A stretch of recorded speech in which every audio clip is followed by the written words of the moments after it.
than sitting down to address the debt ceiling. He's giving America's debt the southern border treatment. Ignore it and hope that it goes away. In fact, he's been avoiding the issue for 77 straight days and counting. Now, Senator Schumer, he's just missing in action. Rather than find common ground with the House, Senator Schumer is having the Senate vote on a non-binding resolution commending and congratulating the University of Connecticut men's basketball team for winning the 2023 men's basketball championship. Now, that's not all Senator Schumer's been doing. Just last month, he's approved March as Maine's Maple Syrup Month. Talk about taking on big issues. I wonder what May's month will be about. When President Biden and Senate Democrats waste time, House Republicans are taking action. Today, I'm proud to announce that we are introducing the Limit, Save, Grow Act of 2023. This responsible legislation will be led by our Budget Chairman, Jody Arrington.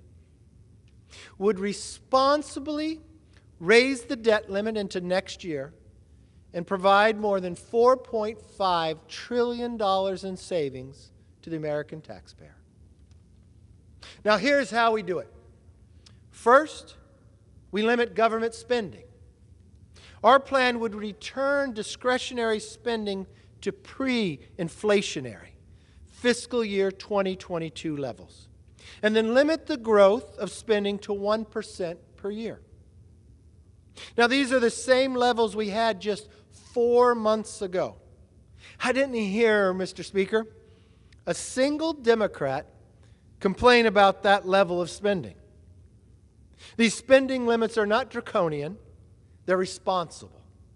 Federal spending exploded in the past 2 years when Democrats controlled all, and that doesn't include the trillions of COVID-era spending. But limited government spending will reduce inflation and restore fiscal discipline in Washington. If Washington wants to spend more, it will have to come together, find savings elsewhere, just like every single household in America.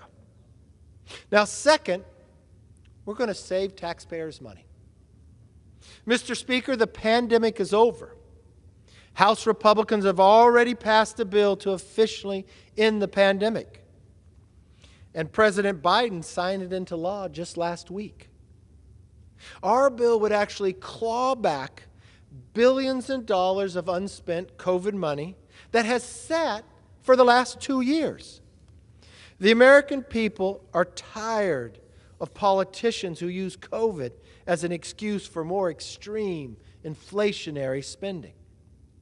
Now, if this money was authorized to fight the pandemic, but was not spent during the pandemic, it should not be spent after the pandemic is over. Our proposals also repeal Biden's army of 87,000 IRS agents.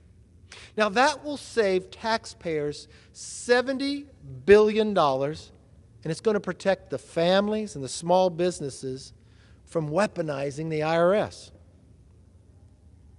It will end the green giveaways for companies that distort the market and waste taxpayers' money. Now, Goldman Sachs just did an analysis, and they say the savings from ending these green giveaways are as much as $1.2 trillion. And we would prohibit President Biden's student loan giveaway for the wealthy.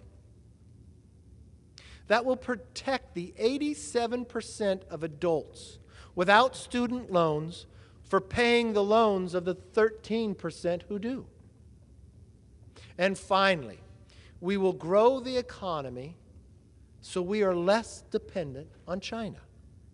Our proposal would restore American energy leadership, make it easier to build things in America, make us less dependent on China, and bring jobs back to America. It will also help lift millions of Americans out of poverty.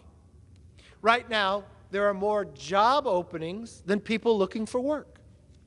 in part because the Biden administration has weakened some of the very work requirements that then Senator Joe Biden previously supported. Our plan ensures adults without dependents earn a paycheck and learn new skills. By restoring these common sense measures, we can help more Americans earn a paycheck, learn new skills, reduce childhood poverty, and rebuild the workforce.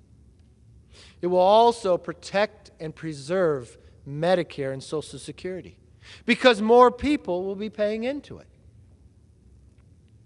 And we will prevent President Biden's executive overreach to spend money outside the normal process, which President Biden has abused to the tune of $1.5 trillion in unilateral executive actions.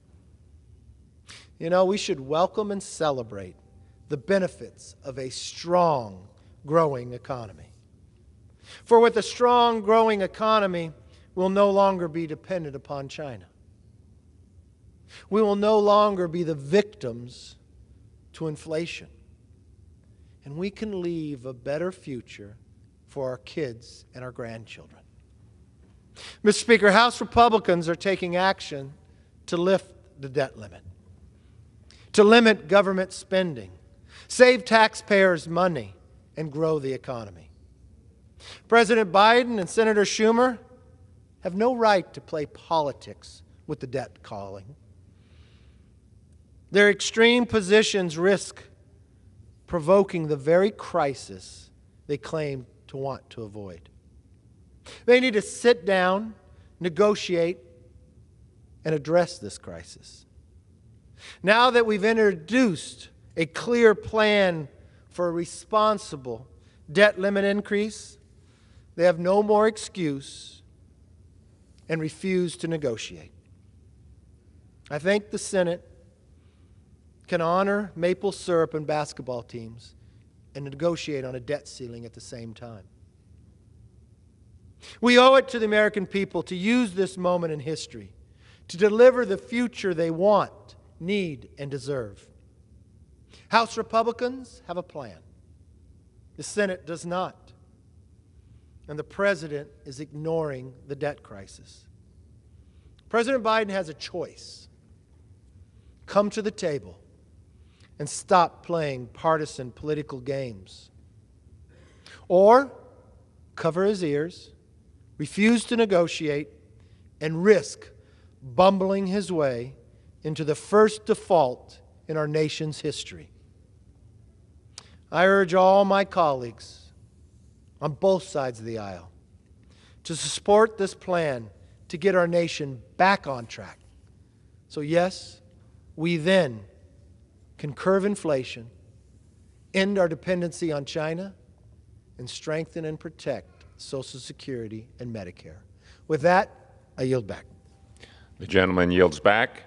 Pursuant to Clause 12A of Rule 1, the Chair declares the House in recess, subject to the call of the Chair.